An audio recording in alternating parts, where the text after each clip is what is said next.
2017 मध्ये अमरावती महानगरपालिकेच्या निवडणुका पार पडल्या होत्या आणि त्या निवडणुकांमध्ये अमरावती शहरातील जनतेने एक हाती सत्ता भाजपाच्या हाती दिली होती आणि ही एक हाती सत्ता भाजपाच्या हातामध्ये जाऊन जवळपास 4 वर्षाचा कालावधी हा पूर्ण झालेला आहे।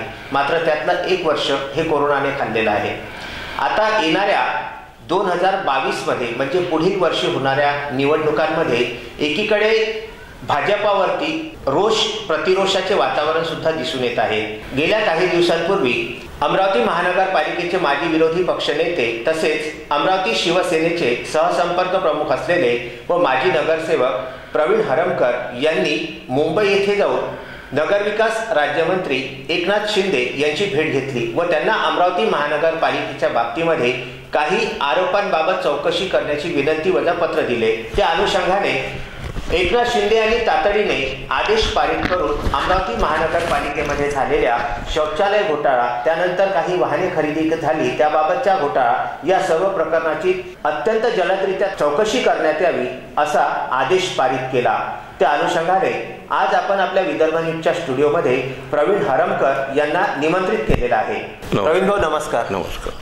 विदर्भ न्यूजच्या स्टुडिओमध्ये आपलं हार्दिक स्वागत आहे। धन्यवाद। गेल्या काही दिवसांपूर्वी आपण म्हणजे एकंदरीत महानगरपालिकेच्या बाबतीत जो आपला 3 टर्मचा आपण नगरसेवक राहिलेले आहात, अमरावती महानगरपालिकेचे आपण एक गाढे अभ्यासक आहात आणि ज्यावेळी आपण आरोप लावलेले आहेत की या प्रकारामध्ये अमरावती महानगरपालिकेमध्ये अशा प्रकारचा भ्रष्टाचार आढळून आलेला आहे, तर नेमके हे प्रकरण कोणते आहेत आणि ते जनतेपर्यंत पोहोचविण्यासाठी आपण एकनाथ शिंदेंची भेट मुंबई येथे जाऊन घेतली आणि त्यावर एकनाथ शिंदेंनी सुद्धा तातडीने आपल्या पत्राचे आदेश पारित केले।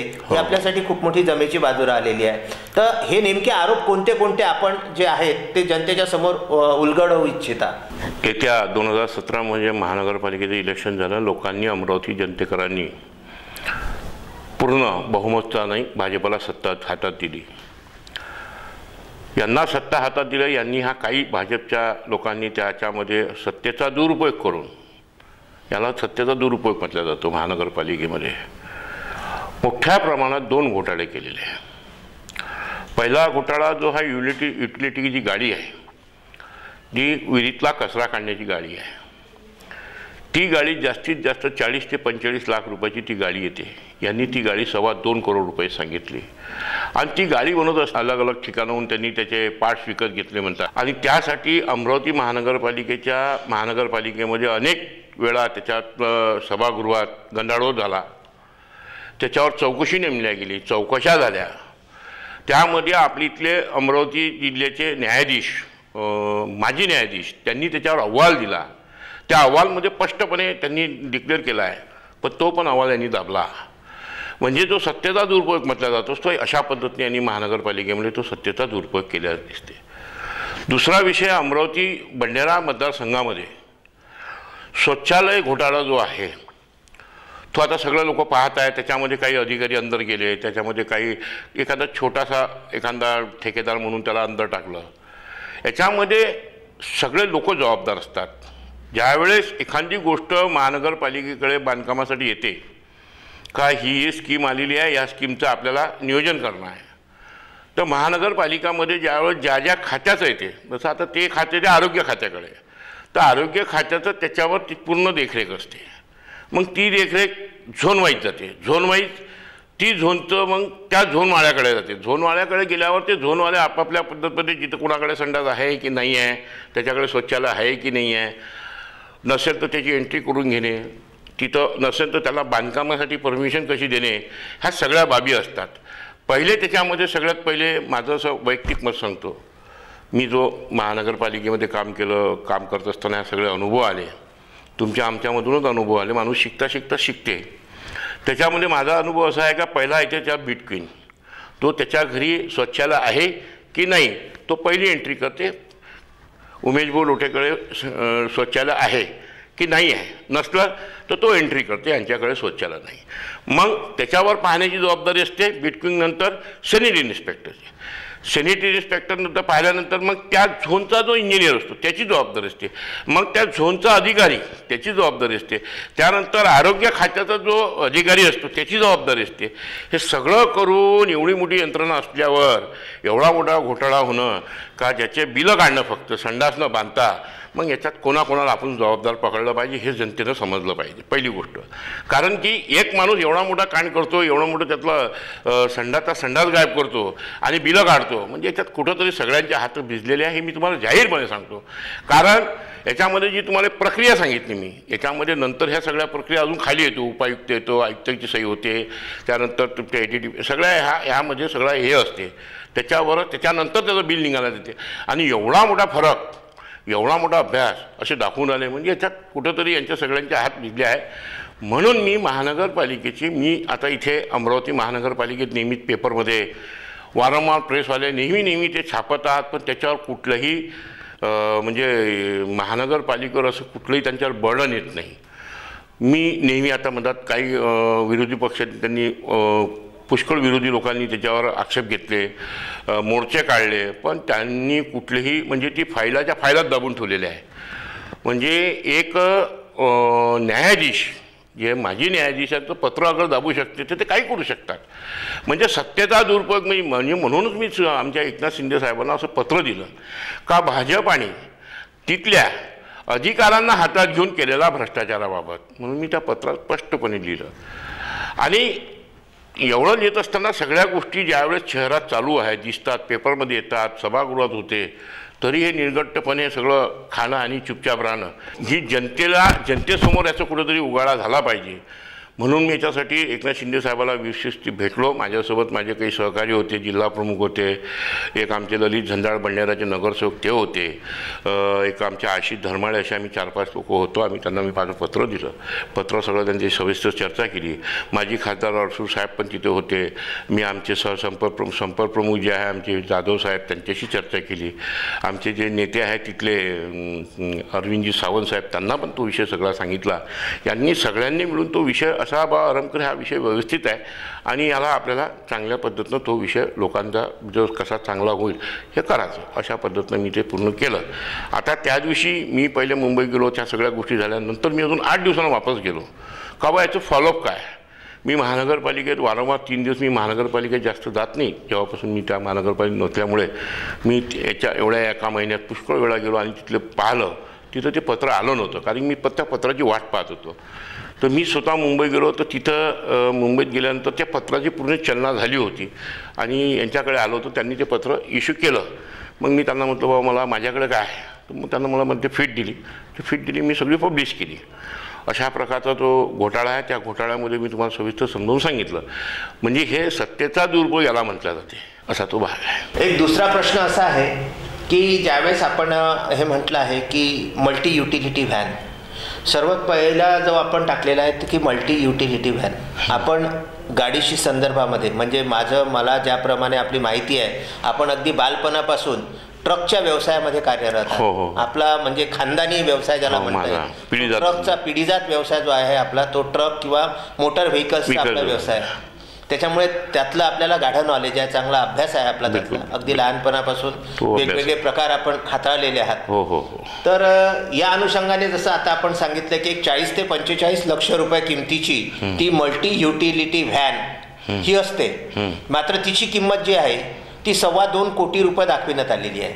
मग त्याच्यासाठी यांनी काय केलेलं आहे की वेगवेगळे पार्ट्स त्यांनी वेगवेगळ्या ठिकाणावरून खरेदी केले असं दाखविलेलं आहे. परंतु जनतेचा एक हे असा सुद्धा आहे की पुष्कळ लोकांनी त्याचे काही ठिकाणी फोटोसुद्धा काढले होते की ती जी मल्टी युटिलिटी व्हॅन आहे ती अमरावतीमधल्या, जसं अमरावतीमध्ये एक हब आहे ट्रान्सपोर्ट नगर, तसंच दुसरं हब आहे की ज्या ठिकाणी हमालपुराच्या बाजूला असलेल्या त्या ठिकाणी ज्या ठिकाणी सगळं गाड्यांची कामं केली जातात अशा ठिकाणी ती मल्टी युटिलिटी व्हॅन तयार झाली आणि त्याचे वेगवेगळे पार्ट्स बसवण्यात आले, असे सुद्धा आरोप अनेकांनी याच्यापूर्वी लावलेले आहेत. याच्याबद्दल आपल्याला नेमकी काय माहिती आहे, ही गोष्ट कुठपर्यंत सत्य आहे, कुठून काय मटेरियल आलं आणि नेमका त्याच्यात भ्रष्टाचार झाला तर नेमका किती रुपयाचा झाला. कसं आहे, गाडीचं चिचीस किती रुपयाचं येते एक तो भाग वेगळा असतो. चिचीस आला का त्याच्यानंतर त्या गाडीची बांधकाम कसं करावं लागते, त्या गाडीवर तुमचं लोखंड किती लागलं, त्यानंतर त्याच्या सामान कोणते कोणते पार्ट्स लावले, याची कुठेतरी एक लिमिट असते कोणत्याही गोष्टीची. का बाई हा पार्ट्स इतक्या रुपयाचा, तो पार्ट्स इतक्या रुपयाचा. तुम्ही केलं असेल, तसंही केलं असेल, काही लोक ॲडजस्टमेंट करून ती गाडी करतात, ते होऊ शकते, होण्याचं काही कारण नाही. पण महानगरपालिकेचा पैसा, गव्हर्नमेंटचा पैसा, तो पब्लिकचा पैसा आहे. तो तुमच्या घरचा पैसा नाही की तुम्ही कुठूनही लोखंड आणलं त्या गाडीला लावलं. एकदम रॉंग, चुकीचं आहे. एक तर ती गाडी तुम्ही एखाद्या कंपनीपासून घ्यायला लागत होती. कंपनीकडे अवेलेबल असतात त्या गाड्या, त्या बनवून देतात, तर त्याच्यातून तुमचं कोटेशन आलं, त्या सगळ्या बाबी होत्या. यांनी आजच दाखवलं आणि उद्याच त्याचे पैसे दिले, हे पण एक त्याच्यामध्ये एक तफावत आहे. दुसरी बाब, त्याच्यात महत्त्वाची बाब म्हणजे ही अशी की ती गाडी बंद पडलेली आहे. त्याच्यामध्ये एक बाब ही महत्त्वाची का, एक अधिकारी सस्पेंड केला होता. मग हे सगळे प्रकार झाले कसे? त्या अहवालामध्ये तो महत्त्वाचा भाग आहे की त्या अहवालामध्ये न्यायाधीशांनी, माजी न्यायाधीशांनी त्याचा अहवाल सादर केला. त्या अहवालामध्ये पण स्पष्टता आहे. हे कुठं पब्लिकमध्ये इश्यू झाला, कुठं त्याच्या पब्लिकमध्ये त्यांना माहिती दिली, ह्या सगळ्या बाबी आहे. कसं असते, कोणत्याही गोष्टीची एक लिमिट असते का, कोणती वस्तू किती रुपयात बनते याची एक लिमिट असते. याची लिमिट कोणाकडे असते? ती सभागृहात मांडत असताना तो अधिकारी मांडते. अधिकारी मांडत असताना त्याला मंजुरा स्टँडिंग देते. मग स्टँडिंगचंही महत्त्व असते ना, का स्टँडिंगला समजते काय, त्यामध्ये त्याचा एक कोणता तरी अधिकारी, जी गाडी आता बनवतात तर त्या संबंधितला तो अधिकारी असते, त्याला त्याची माहिती असते.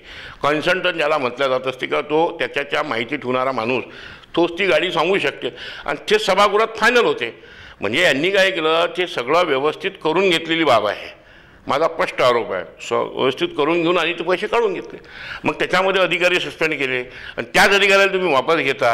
म्हणजे आम्ही काय समजत, जनतेने काय समजतं, अमरावती जनतेने समजायचं काय यांना याच्यासाठी सत्ता हातात दिली भाजपवाल्यांना का बा तुम्ही भ्रष्टाचार करा आणि लोकांचे जे पैसे ते खा, याच्यासाठी. इथे मी आपल्याला 2 मिनिटं थांबवू इच्छितो. त्याचं कारण असं आहे की जसं मी आपल्याला आता म्हटलं की 40 ते 45 लक्ष रुपये किमतीची जी मल्टी युटिलिटी व्हॅन आहे, ही 2.25 कोटी रुपयाची दाखविण्याचा जो महानगरपालिकेने एक, म्हणजे त्याच्यामध्ये जसा आपण आरोप लावला आहे की 2.25 कोटी रुपयाची ही मल्टी युटिलिटी व्हॅन होऊच शकत नाही, किंवा असली तर मग त्याला एखाद्या कंपनीकडून, त्या व्हॅनला एखाद्या कंपनीकडून खरेदी करायला पाहिजे होतं. आणि त्याचा नेमका हा जो आरोप आहे, हा स्पष्टपणे आपण एखाद्या व्यक्तीवरती लावताय की एखाद्या विभागावरती लावताय की एखाद्या पर्सनली व्यक्तीवरती लावताय? नेमकं कोण त्याच्यामध्ये इंटँगल आहे आपल्या माहितीप्रमाणे, असा आरोप आपला कोणावर जातो? सगळ्यात पहिले तुम्हाला सांगतो मी का, जो सत्ताधारी असतो त्या सभागृहाचा, ह्या त्याला जबाबदार असतो. जेवढं जबाबदार सत्ताधारी असते तेवढी जबाबदारी विरोधी पण असतात. विरोधानं आपली भूमिका मांडली, विरोधकांनी त्याच्यावर अनेक ताशेरे ओढले, अनेक लोकांनी भूमिका मांडल्या आणि जनतेसमोर आणण्याचा प्रयत्न केला. पण त्या फायली दबल्यानंतर ते अजून प्रकरण कुठं थांबलं ते मला माहीत नाही. यांनी आपलं काम केलं. त्यांचं काम असते जो जनतेसमोर आपण काही चांगल्या गोष्टी द्यायसाठी दिल्या पाहिजे, चांगल्या गोष्टी लोकांच्या सेवेसाठी केल्या पाहिजे, ह्या केल्या जाते. पण त्याचा दुरुपयोग नाही. म्हणजे त्याचं एक उदाहरण असं सांगतो. मागे एक स्वच्छालय घोटाळा झाला होता अमरावती शहरामध्ये. जी 80,000ची सेंटेक्स कंपनीची जी संडासाची जी बाथरूमची जी हे होती, ती 2.25 लाख रुपयात घेतली, ती खरेदी दाखवली होती. मी त्यावेळेस ते प्रकरण उचललं होतं, तुम्हाला माहीत असेल तर. ते असेच पडले आहे शहरामध्ये अजूनही. म्हणजे त्याच्यामध्ये पण 1-2 अधिकारी सस्पेंड झाले होते. हा नेहमीचाच प्रकार अमरावती महानगरपालिका घोटाळा ह्या शौचालयावरच होते. म्हणजे ज्या गोष्टीवर लोक दूर जातात त्याच घोटाळ्यावर जास्त घोटाळे होतात. ह्या इतिहास अमरावती महानगरपालिकेचा. ह्या पण घोटाळा तसाच आहे. ह्याच्यामध्ये ती गाडी 50ची होत असेल, 40ची होत असेल, पण जास्तीत जास्त 50च्या वर जाणार नाही ती गाडी. काही एवढं काही त्या गाडीमध्ये दिसलं नाही आणि काही पाहण्याजोगतं आहे नाही. म्हणून त्याचे पार्ट्स तुम्ही अलग अलग विकत घेतले. इथून लोखंड घेतलं, तिथून चेन घेतली, इथून त्याचा पत्रा घेतला, तिथून त्याचं ते सामान आणलं, हे तुम्हाला दाखवता येत नाही. आणि ते दाखवत असताना त्या सगळ्या गोष्टी पाहिजे असते, कोणत्या गोष्टीची किती लिमिट असते. नाही तर मग उद्या तर माणूस काही म्हणून ह्या कॅमेरा तुमचा 2 करोडचाच आहे, त्याला काही चॅलेंज नाही होऊ शकत, कारण की तो तुम्ही सांगितलेला कॅमेरा आहे. पण त्याची एक लिमिट असते. कुठेतरी कंपनीचं नाव असते, त्या कंपनीचं त्या कॅमेऱ्यावर काहीतरी असते का बाई ही बँडिंग असते का, हे याची किंमत एवढी. आता तुम्हाला काय म्हणाले की चॅलेंज नाही होऊ शकत का बाई ह्या कॅमेरा 2 करोडचा आहे, माझा आहे, त्याला कोणी काही जबाबदार थोडी असते. त्यांनी तसं केलं. आम्ही म्हणतो ना ही गाडी एवढ्या रुपयाची आहे, ते तुम्हाला मान्य करावं लागते, असा तो विषय आहे. एक तुमचा विषय दुसरा कोणता अजून का बा, तुम्ही स्पष्ट आरोप कोणावर? स्पष्ट आरोप मी तुम्हाला आधी सांगितलं की सत्ताधारी ह्या सगळ्यात मोठा आणि स्टँडिंग याला फार मोठी जबाबदार आहे. स्टँडिंगमध्ये जे लोक असतात, स्टँडिंगवाल्यांनी ह्या गोष्टी समजून घेतल्या पाहिजे. असंच महानगरपालिकेमध्ये एक औषधीचा घोटाळा झाला होता. 1 रुपयाची गोळी 100 रुपयाची गोळी तुम्ही देऊन आले लोकांना, खरेदी करून आले. मी त्यावेळेस डॉक्टर ताडे आमच्या महानगरपालिकेत होते, मी त्यावेळेस स्टँडिंगला होतो. मी म्हटलं बाबा ही गोळी किती रुपयाची, काय की मी डॉक्टर नाही ना, मला त्या गोळीचा काही एवढा अभ्यास नव्हता, फक्त गोळीचं नाव माहीत होतं. तर मी आमचे डॉक्टर होते, म्हणजे डॉक्टर साहेब ही गोळी किती रुपयाची आहे? हे म्हणजे डॉक्टर प्रवीण भाऊ म्हणे जास्तीत जास्त 1-2 रुपयाची गोळी असेल जास्तीत जास्त. तर मी म्हटलं 1-2 रुपयाची गोळी याच्यात तुला याची किंमत किती आहे? तर आम्ही तो ठेकेदार बदलून टाकला. तुम्ही आता याला वापस करा. म्हणजे स्टँडिंगमध्ये एवढं लक्ष ठेवावं लागतं बारीक, का बा ही गोळी किती रुपयाची आहे, याची किती रुपयाचं काय.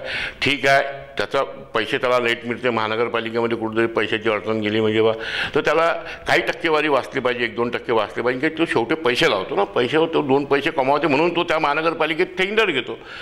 तर मी म्हटलं हे तर चुकीचं बा, हे गोळी किती म्हणतो तो काळा लोक टापलिया म्हणून काही ठेकेदार, त्याचं नाव नाही त्या म्हणजे कंपनीचं, पण तिथं ते सगळं टापलिया म्हणून पाहत होते. सेंटॅक्स कंपनीचं पण त्यांनीच केलेला तो प्रकार होता. त्यांच्याच त्या 8-10 कंपन्या होत्या तिथे, आणि त्याच ते दवाखान्याचं पण तेच करत होते. तर हे सगळे प्रकार घडून आणतात तिथे, असे प्रकार होतात. जसं ते युटिलिटी गाडीमध्ये आहे. आता युटिलिटी गाडीचं सभागृहात अनेक वर्षे हे ते रंदांगण चालू आहे. अनेक वृत्तवाहिनीवाल्यांचं जे नी ते छापलं, म्हणजे अनेक वेळा छापलं, आरोप केले, प्रत्यारोप केले, पण त्याच्यावर काही कारवाई नाही. म्हणून मला असं वाटलं की आपण कुठेतरी गेलो पाहिजे, का आपल्या आता सत्ता आपली आहे, तर आपण त्या मंत्र्यांना, त्या जे मंत्री जे ज्यांच्याकडे मंत्री खातं आहे ते शिंदेसाहेब फार जबाबदार माणूस आहे, आणि त्यांच्याकडे गेलो, त्यांना मी तो विषय समजावून सांगेन. त्यांनी तुरंत तिथून अहवाल काढला का त्यांना मला पुन्हा अहवाल पाठवा. आता हे अहवाल कसे पाठवतात त्याच्याकडे मला बारीक लक्ष ठेवावं लागेल, नाही तर एखादा कागदच गायब करतील, ते सांगता येत नाही यांचं. हे माणसं गायब करू शकते, काही गायब करू शकते, तर या कागद गायब करायला काही वेळ लागणार नाही. म्हणून आता मी त्या बारकाईने त्याच्यावरही लक्ष ठेवणार आहे, का याच्यामध्ये जो अहवाल गेला होता मॅजिस्ट्रेट साहेबांचं, जे माझे न्यायाधीश आहेत त्यांनी काय अहवाल दिला होता, सभागृहात काय चर्चा झाल्या होत्या, ते बिलं. एक तर तो अधिकारी मंगात तो गायब होता, जो अधिकारी जसवंत म्हणून जो अधिकारी आहे तो गायब होता म्हणतात. तो अजून मला अशी माहिती भेटली का आता ते सध्या अजून त्याच डिपार्टमेंटमध्ये आले, ते म्हणतात ते गायब होते, काही दिवस गायब होते. हे त्याची पण जबाबदारी महत्त्वाची असते, का त्याचा अहवाल काय आहे. मनीष जसवंत जो आहे, जसवंत त्याचं नाव नाही माहीत मला, पण जसवंत आडनाव आहे एवढं माहीत आहे, का त्यांनी काय अहवाल दिला त्याच्यावर, त्यांचं काय मत आहे याच्यावर, हे मत पाहावं लागेल ना. तो आरोग्य त्या खात्याचा तो महत्त्वाचा माणूस आहे, त्याला ह्या पार्ट्सबद्दल त्याला माहिती असते, ह्या पार्ट्स कितीचा काय. तर ह्या सगळ्या बाबी, आणि सगळ्यात मोठी गोष्ट का त्या सभागृहातून गेलेला जो सभागृहात सगळ्या लोकांनी जो विषय धरला होता त्याच्यावर अहवाल मागितला होता, तो अहवाल अजून लोकांसमोर स्पष्टता होऊन नाही राहिली. तो अहवालामध्ये आहे अशी माझ्याकडे माहिती आहे. पण मग आपण जसं एक अधिकारी म्हणजे जसवंतीचं नाव सांगितलं की मधात हे अधिकारी इथे नव्हते आणि पुनश्च ते तिथे दिसायला सुरुवात झाली असं आपण आता सांगितलं. मात्र हे असं वळून म्हणजे अधिकाऱ्यापासून सुरू झालेलं नक्की नाही आहे, ही गोष्ट नक्की आहे नाही. त्याचा जो म्हणजे सुई जी आहे संशयाची सुई ती नेमकी कुणीकडे. तुम्हाला एक सांगतो, चांगलं झालं तर आम्ही सत्ताधारी, आणि तिथं भ्रष्टाचार झाला तर मग आम्ही सत्ताधारी नाही का, असा भाग नसते. चांगलं झालं तरी तिथला जो सत्ताधारी जबाबदार असते, वाईट झालं तरी तो सत्ताधारी जबाबदार असते. ह्या दोन्ही गोष्टी तिच्याकडे. काही सत्ता कशासाठी देते लोकांनी तुम्हाला भरभरून मतं दिले, लोकांनी भाजपच्या नावाने भरभरून मतं दिले, तर तुम्हाला तिथे करप्शन करण्यासाठी थोडी दिले, तुम्हाला लोकांनी सेवा करण्यासाठी दिली. जनतेचा पैसा ह्या तुमच्या घरचा पैसा थोडी आहे का. तुम्हाला वाटतं ह्या कॅमेरा मी 2 करोड रुपयाचा घेऊन घ्या, या कॅमेऱ्याची किंमत 30,000 असेल, तर मी काय 2 करोडमध्ये घ्यायचा काय. कुठंतरी त्याच्यावर फार मोठ्या तफावत झाली, आणि सगळ्या हा घोळ यांनी करून घेतलेला आहे. म्हणजे यांना जो सत्तेचा जो गुमान आहे त्या गुमानमध्ये यांनी तो करून घेतलेला आहे. असे अनेक भ्रष्टाचार आहे. मग मल्टी युटिलिटी व्हॅन जी होती, त्या मल्टी युटिलिटी व्हॅनचा जो ठराव पारित झाला होता, तर त्यावेळी विरोधक कुठे होते नेमके. विरोधकांनी त्याच्यावरती सभागृहात म्हणजे तुम्हाला स्टँडिंग कमिटीचे चेअरमन आणि त्या म्हणजे मल्टी युटिलिटी व्हॅनच्या खरेदीमध्ये सगळ्यात महत्त्वाचा जर जो कोणता पार्ट असेल तर तो स्टँडिंग कमिटी आहे. स्टँडिंग कमिटी आहे ना, कोण नाही म्हणते. स्टँडिंग कमिटी असते, त्यानंतर सभागृहात तो विषय येतो, त्याला मंजुरात मिळते. आता तो सभागृहात मांडला गेला नाही मांडला गेला, कारण मी सभागृहात नाही, स्टँडिंगमध्ये नाही. तो सभागृहात स्टँडिंगमध्ये त्याच्यावर कोणाच्या सह्या आहे, 2 लोकांच्या सह्या असतात त्याच्यावर. सभागृहात कोण हजर होतं त्यावेळेस नव्हतं हजर, स्टँडिंगमध्ये असे काही प्रकार होतात, तर मग त्यावेळेस कोण होतं, त्याच्यावर सह्या कोणाच्या, ते जबाबदार. जे त्या दिवशी हजर असेल ते जबाबदार, आणि हा सगळा घोळ झाला असेल तर ते सगळे जबाबदार. ह्याच्यात महत्त्वाचा भाग आहे. आता तो कोण आहे काय आहे ह्या आता तपासामध्ये येईल सगळं बाहेर. आता जे माननीय आपले जे एकनाथ शिंदे साहेब आहे यांनी जे आदेश पारित केलेले आहेत की या प्रकरणाची चौकशी म्हणजे अमरावती महानगरपालिकेचा शौचालय घोटाळा आणि सोबतच मल्टी युटिलिटी व्हॅन विकत घेण्याच्या जो आरोप आहे भ्रष्टाचार झाल्याबाबतचा त्याची चौकशी आणि त्याचा अहवाल सादर करण्यात यावा. आता जसं आपण सांगितलं की हा अहवाल नेमका कसा जातो याच्याकडे आपल्याला बारीकीनं लक्ष द्यावं. बरोबर आहे. येत्या साधारणतः हा जर कोरोनाचा काळ वगळला 1 वर्षभराचा तर आता पुढल्या वर्षी परत निवडणुकींना आपण सामोरं जाणार आहोत. बिलकुल 2022 अमरावती महानगरपालिकेच्या निवडणुका पुनश्च घातल्या जाणार आहेत. अशा वेळी आता विरोधकांना म्हणजे आपण विरोधी पक्ष आहात, विरोधकांना भाजपावरती ताशेरे ओढणे, भाजपाने विरोधकांवरती ताशेरे ओढणे हा प्रकार आहे का यातला, की हा निवडणुकांना समोर जातानाच आपण हे नेमकं शोधून काढलं आहे का, की याच्यापूर्वी सुद्धा आपण असं काही केलं आहे? याच्यामध्ये इलेक्शनला आता जो 1 वर्ष बाकी आहे, ह्या इलेक्शनचा स्टंडच नाही आहे. स्टंडबाजी माणसानं करू पण नाही. इलेक्शनच्या बद्दल माझं असं वैयक्तिक मत सांगतो, जी सत्यता ते जनतेसमोर आली पाहिजे ही स्पष्टता आहे आणि ते केलं पाहिजे. माझा इतिहास आहे, मी महानगरपालिकेत अनेक प्रकरणं उखडून काढले, काही लोक सस्पेंड पण केले आणि काही लोकांना मी समजून पण घेतलं का बा ह्या चुकीच्या घटना आहेत, ह्या आपण अशा केल्या नाही पाहिजे, चांगल्या बाबा केल्या पाहिजे. आपल्या लोकांना त्याच्यासाठी तिथं पाठवलेलं आहे. नगरसेवक ह्या दुवा असतो गव्हर्नमेंटचा आणि जनतेचा. तो नगरसेवक परमनंट नसतो ना, तो दुवा असतो का लोकांसाठी आपण काय चांगलं दिलं पाहिजे, काय चांगलं करून घेतलं पाहिजे. दुवा असतो नगरसेवक, त्यांनी ते चांगलं काम केलं पाहिजे.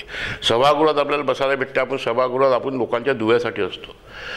विषय महत्त्वाचा असा आहे की तुमचा विषय जो आहे अजून तो तिथंच आपण येऊन अटकलो का बा तिथं झालेला घोळ आणि आम्ही तुमच्यावर विरोधीने यांनी काय केलं काय नाही केलं. मला असं वाटते सभागृहात येत्या कोरोनाच्या काळाच्या आधीपासून ओरड चालू होती 1 वर्ष आधीपासून का बा याच्यात घोळ झाला. सभागृहात अनेक लोकांनी वृत्तवाहिन्यात मी अनेक वेळा वाचलं, अनेक वृत्तवाहिन्यामध्ये अनेक लोकांचे स्टेटमेंट आले, विरोधकाचे आपण आले, काही सत्ताधाऱ्याच्या एखाद्याच्या त्या जवळच्या याच्यात एखाद्या नगरसेवकाचे पण आले असेल, अनेक लोकांचे स्टेटमेंट होते. सभागृहात त्याच्यावर चर्चा पण झाल्या. चर्चा पुष्कळ होतात पण त्याच्या कारवाई झाली पाहिजे. महत्त्वाचं कसं आहे चर्चा होणे आणि पेपरबाजी होणे पण त्याच्यावर कारवाई होणे हे फार महत्त्वाचं असते. स्टंट ह्या राजकारणाशी आता राजकारणात आहेत म्हणून आम्ही ह्या सगळ्या गोष्टी, कारण की लोकांना आम्हाला जनप्रतिनिधी म्हणून पाठवलेलं आहे, तर लोकांच्या कामासाठी पाठवलं आहे ना, का मला पैसे खायसाठी थोडी पाठवलं. तिथं लोकांनी तो विश्वास टाकून तुम्हाला एखादी सत्ता पण दिली, पण त्याचा तुम्ही दुरुपयोग करा याच्यासाठी थोडं दिलं. सत्तेचा दुरुपयोग केला नाही पाहिजे म्हणून लोकांनी ही त्यांची जबाबदारी असते की जपलं कसं पाहिजे, आपण काय केलं पाहिजे, लोकांना काय चांगलं दिलं पाहिजे, ही जबाबदारी आपली असते. एक गोष्ट मला प्रकर्षानं जाणवली की कोरोनाच्या पार्श्वभूमीवर कोरोनाचा हा जो काळ आपला संक्रमणाचा गेलेला आहे, साधारणतः परत अमरावतीमध्ये तीच परिस्थिती पुनश्च येऊ पाहत आहे आणि नेमकेच आता उपमुख्यमंत्र्यांनी म्हणजे असं हे पण डिक्लेअर केलं आहे की जर समजा अमरावती, अकोला, यवतमाळ या ठिकाणी परत लॉकडाऊन लागण्याची शक्यता नाकारता येत नाही.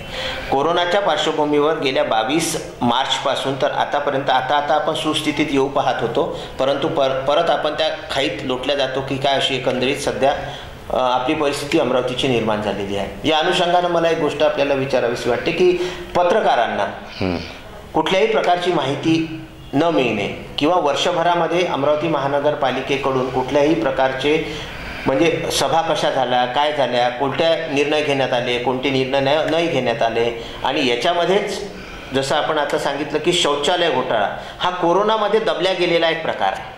कोरोनाच्या पार्श्वभूमीवर शौचालय घोटाळा बराचसा मागे पडला आणि परत आता आपण त्या कोरोनाला पुनश्च एकदा समोर जाण्याच्या तयारीत आहे.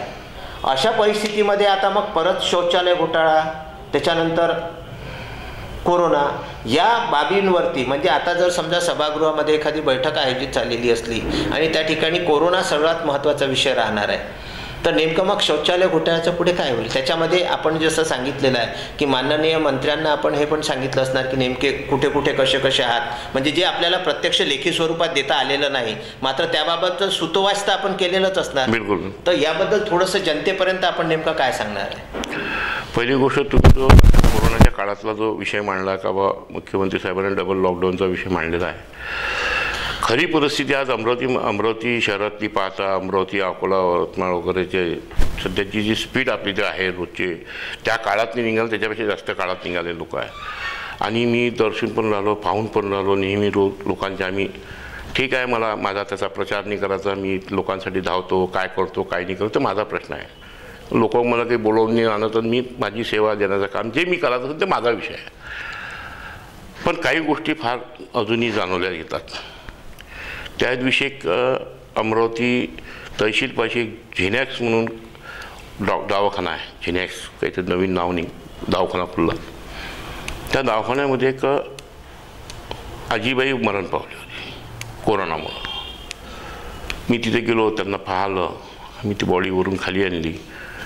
तिथं साधी मनपाची गाडी पण नव्हती.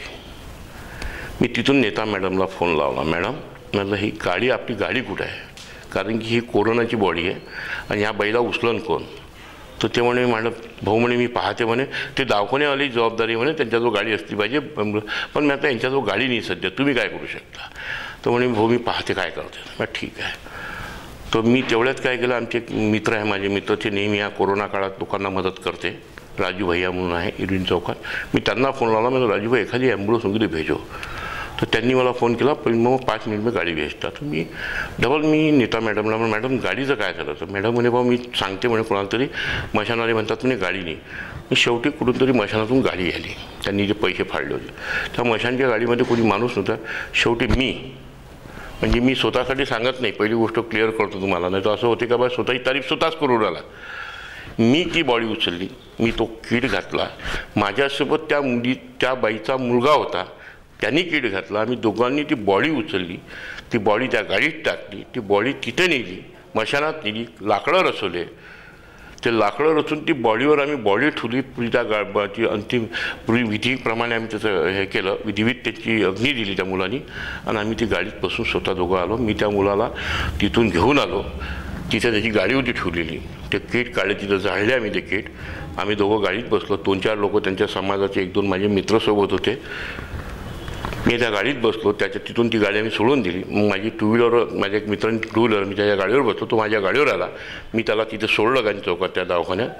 दुसऱ्या दिवशी तो मुलगा पॉझिटिव्ह आला स्वतः. आणि मी हॅबिच्युअल झालेलो आहे सध्या परिस्थितीत, कारण की मी अनेक लोकांना नेलं म्हणून मला सध्यापर्यंत अजून मला कोरोना झाला नाही, पण पुढं काही सांगता येत नाही. पण तो पोरगा पण कोरोना झाला. म्हणजे सांगायचं तात्पर्य असं आहे का, आपण महानगरपालिकेची जी जबाबदारी पार पाडतो सत्ताधारी, तर यांनी या गोष्टीकडे पण लक्ष दिलं पाहिजे. लोकांना आज तुम्ही पहा, सॅनिटायझर कुठं मारणं बंद आहे. स्वच्छता म्हणून अमरावती शहरामध्ये तुम्ही पाहत असाल फवारणी कुठं दिसत नाही. सॅनिटायझर आज आता अनेक आमच्या सक्करसातल्या जवाहर गेटच्या आतमध्ये इतके घरं निघाले आता, म्हणजे सांगू शकत नानगिनत लोक आहे. पण तिथं कसं आहे, काही लोक प्रायव्हेटमध्ये जाऊन विलास करत आहे, काही लोक होम क्वारंटाईन होऊन चालले. जे लोकांना वाटते की ज्यांच्याकडे काही नसेल तो जास्त झाला तर तो आपल्या परीनं हे करू राहिले. पण यांचं दुर्लक्ष आहे कुठं.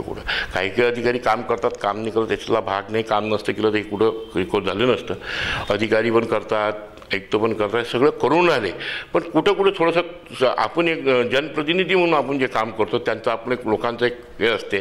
काही जनप्रतिनिधी पण कोरोना झाला, आपली स्वतःची तब्येत पाहूनच करायला लागेल आणि केलंही पाहिजे. आणि सगळ्यात मोठी गोष्ट जी तुम्ही सांगितलं का आयुक्तांना, महानगरपालिकेचा सगळ्यात जास्त पॉवर हे आयुक्तांना पण असतात. मागील काही वर्षांपूर्वी अमरावती महानगरपालिकेने, ज्यावेळी अमरावती महानगरपालिकेचे डेव्हलपमेंट सुरू झाले होते आणि आजूबाजूचा जो एरिया होता, आजूबाजूच्या जे क्षेत्रफळ असलेल्या जागा होत्या, शेतं होती, त्या शेतांच्या बाबतीमध्ये लँड इक्विटायझेशन झालं होतं. म्हणजे ज्याला आपण भूसंपादन म्हणतो. ही भूसंपादन प्रक्रिया अमरावती महानगरपालिकेकडून पूर्ण झाली होती. मात्र अनेक वेळा अशा तक्रारी सुद्धा प्राप्त झालेल्या आहेत की या भूसंपादनाच्या पैशाच्या बाबतीत सुद्धा फार मोठा घोळ करण्यात आलेला आहे, घोळ झालेला आहे. तर नेमकी याबाबत आपल्याला काही कुठल्या प्रकारची माहिती आहे का, किंवा त्यासाठी आपण काही केलं आहे का? मी मागच्या नगरसेवक होतो मागच्या कार्यकाळात. त्यावेळेस माळीपुऱ्यातल्या काही लोकांच्या जमिनी गेल्या होत्या हनुमाननगरमध्ये. त्या काळात मी फार मोठ्या प्रमाणात मोर्चे काढले, सभागृहात बोललो. सभागृहात अनेक वेळा त्याच्या झंझटा झाल्या, अनेक अधिकाऱ्यांसोबत माझे वादविवाद झाले अतिक्रमण विभागाने. कारण यांनी 5 आपलं कचऱ्याचं जे फॅब्रिकेशन असते तो पाठ करून तो कचरा साफ करून त्याचं खत निर्मिती तयार करणे आणि हे सगळं करण्यासाठी त्यांनी एक प्लॅन टाकला होता तिथे. त्यासाठी त्या जमिनी ॲक्वायर केल्या होत्या, पण त्या जमिनीसाठी त्या लोकांच्या जमिनी होत्या, कारण की त्यांनी काय केलं, पुऱ्या अमरावती शहराचा कचऱ्याचा ढिगार फक्त त्या कोल्हापुरी गेटमध्येच आहे. तर मी सभागृहात नेहमी मांडत होतो, बा अमरावती शहरामध्ये सगळ्या गावाचा कचरा का तुम्ही तिथं आणून टाकता का? कारण की लोकांना आणायला पण जास्त खर्च येतो, आपल्या महानगरपालिकेला खर्च वाढतो, गाड्याचा खर्च वाढतो, काही बंडलेल्याची गाडी तिथं आणून टाकते, तुमची कठोऱ्या नाक्याची गाडी तिथं आणून कचरा टाकते, राडगावची गाडी तिथं आणून टाकते, अनेक दूरदूरच्या गाड्या तिथं आणून कचरा टाकतात. एक तर ते कार्टिंग वाचते, महानगरपालिकेचे पैसे वाचते आणि आपण तिथं आणून टाकतो. तर त्या संदर्भाची माझी पुष्कळ वेळ झाली, मी त्या जमिनीसाठी लोकांना ठराव करून दिला. पण आता कसं आहे, काही लोकांना विश्वास होता नव्हता तो नंतरचा भाग आहे. पण मी त्यावेळेस त्यांच्यासाठी सगळ्या परीनं सगळं करून दिलं, ते काम थांबवलं, त्यांना त्यांच्या जमिनी परत केल्या. पण आजही त्याच्या सातबाऱ्यावर मनपाचं नाव आहे. आता मी सभागृहात नसल्यामुळे मी तिथं जाऊ शकलो नाही आणि बोलू शकलो नाही, आणि त्यांचाही विश्वास माझ्यावर किती होता हे मला माहीत नाही. त्यांनी आता त्यानंतर कोणाकडे गेले असेल, या त्यांचे कोणी नगरसेवक असेल तिथले एरिया, ते त्यांनी त्यांच्यासाठी काय केलं हो तो त्यांचा भाग आहे. पण मी त्यावेळेस सभागृहात बोललो होतो का आपल्या इथं 5 झोन वाईज कचऱ्याची विल्हेवाट लावण्याचं आपली इथं प्रक्रिया तयार केली होती.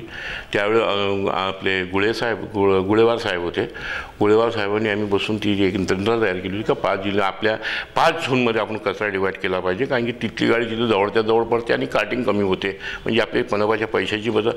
पण कसं आहे, धनधाढ्य लोक तिथं ठेकेदारी पद्धतीनं काम करतात. पण तो आता म्हणजे मला आता असं वाटते फक्त ती महानगरपालिका ठेकेदारांसाठी आहे का जनतेसाठी हाच मोठा विषय आहे.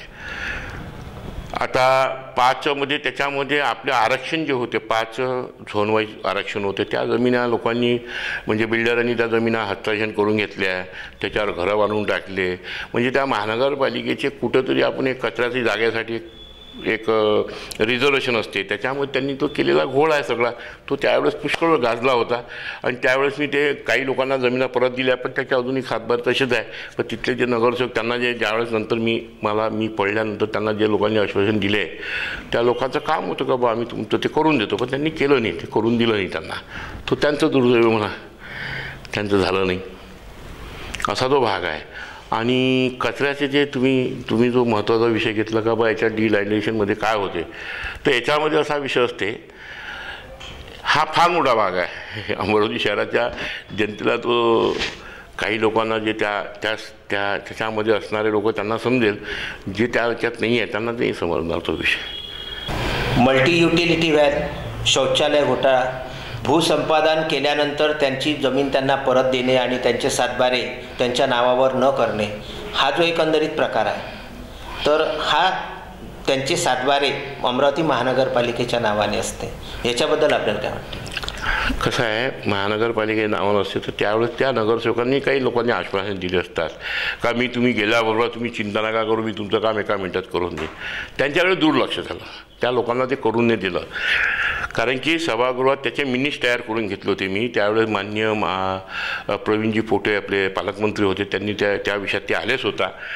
त्यांना त्यावेळेस त्याच्यात चांगला पुढाकार घेतला आणि बा आपण म्हणे प्रवीणजी माझ्याशी बोलले, प्रवीणजी आपण त्या लोकांना म्हणे ह्या जमिनी परत केल्या पाहिजे, कारण की हा विषय लोकांच्या जमिनीचा आहे, शेतकऱ्यांचा आहे. म्हणून म्हणे बा आपण कसे स्वतः आले, मिनिट्स तयार झाले, त्या मिनिट्सच्या आधारावर त्याच्यावरती आमसभेत त्याचा ठराव झाला का बा यांच्या जमिनी परत करा. पण आताही सगळे जागृत नाही. म्हणजे आताची जी परिस्थिती आहे, जे नगरसेवक आहेत त्यांनी जागरूकता करायला पाहिजे आणि त्या लोकांना एक ठराव घेऊन का याच्यावरती बा यांना जमिनी परत करून द्याव्या, म्हणजे यांचे नावं खालीद करून द्या, एवढा करायचं काय 10 मिनिटाचं काम आहे. पण ते केलं पाहिजे, माणसाची मानसिकता पाहिजे ना, आपण कोणासाठी काय करू शकतो ही महत्त्वाची बाब. आता तुमचा जो विषय आहे डिलिमिटेशन, जो विषय आहे हा फार महत्त्वाचा विषय आहे.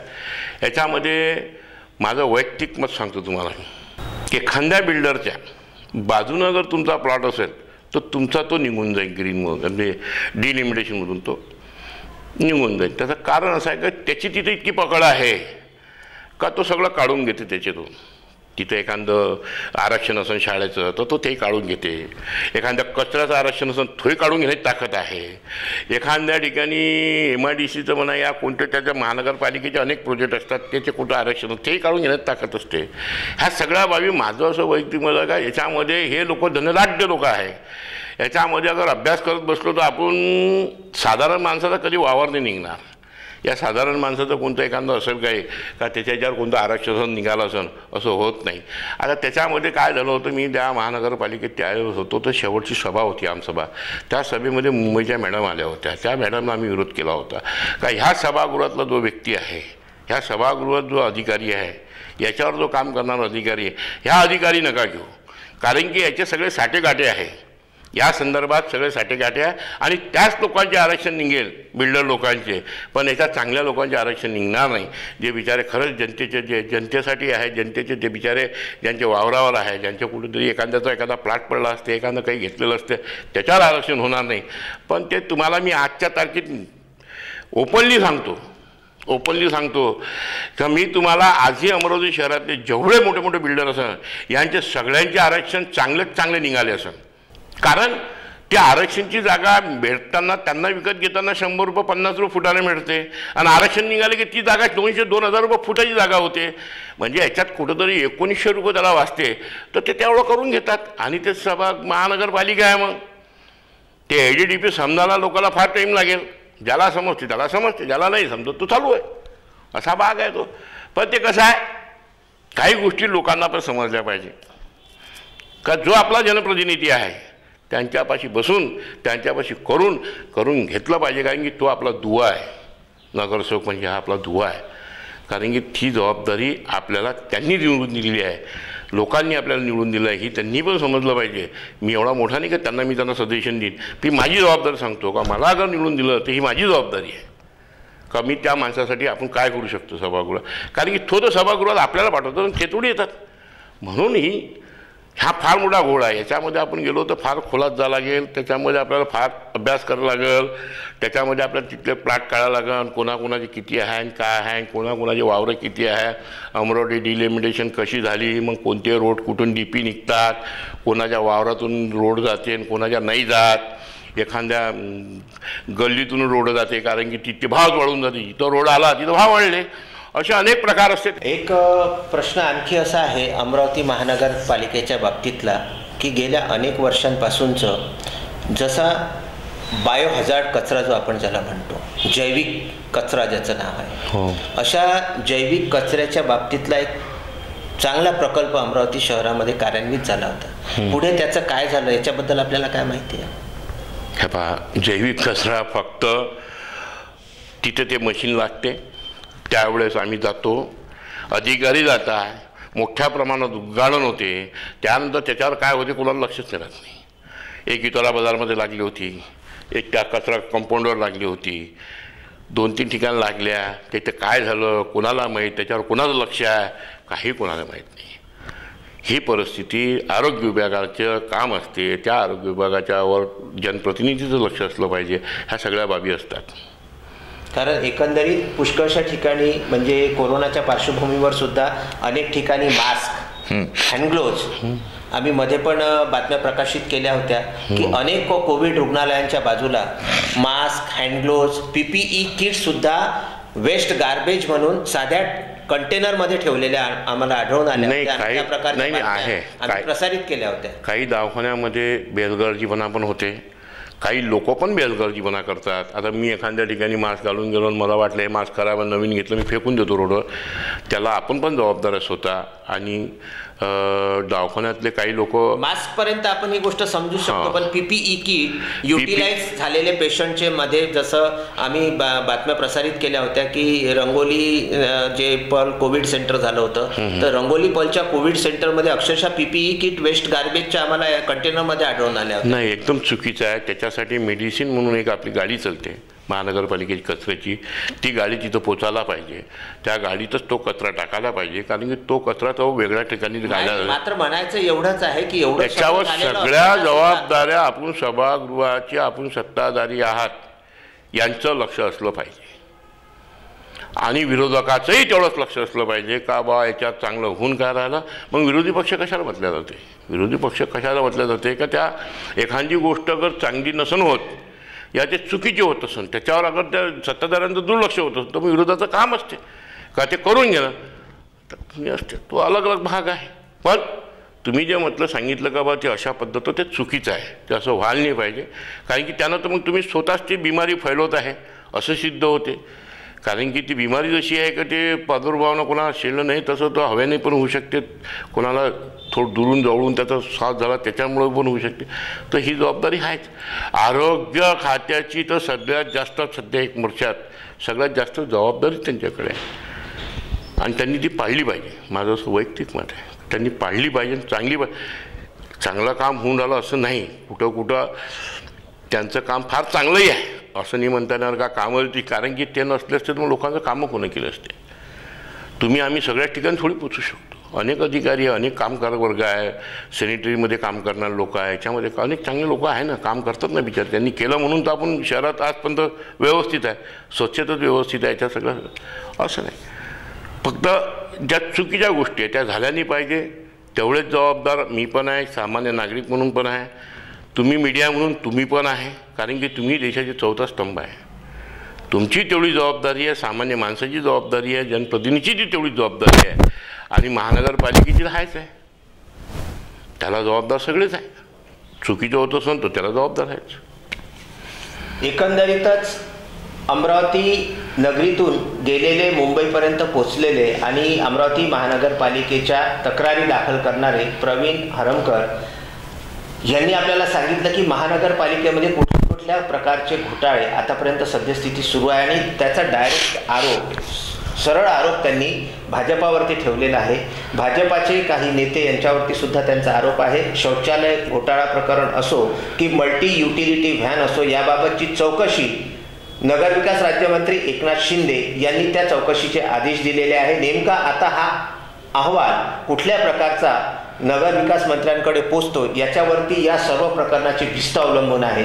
आणि आपण जो एकंदरीत विदर्भ न्यूजला आतापर्यंत वेळ दिला आणि सर्वसामान्य जनतेपुढे अमरावती महानगरपालिकेमध्ये काय चालू आहे हे दर्शविण्याचा जो प्रयत्न केला त्याबद्दल विदर्भ न्यूजच्या वतीने मी आपले हार्दिक आभार मानतो. आणि आपला जो अहवाल जाईल त्या अहवालाच्या नंतर पुनश्च एकदा आपण याबाबत टिप्पणी देण्यासाठी विदर्भ न्यूजमध्ये सादर आमंत्रित आहात. बिलकुल. धन्यवाद. धन्यवाद.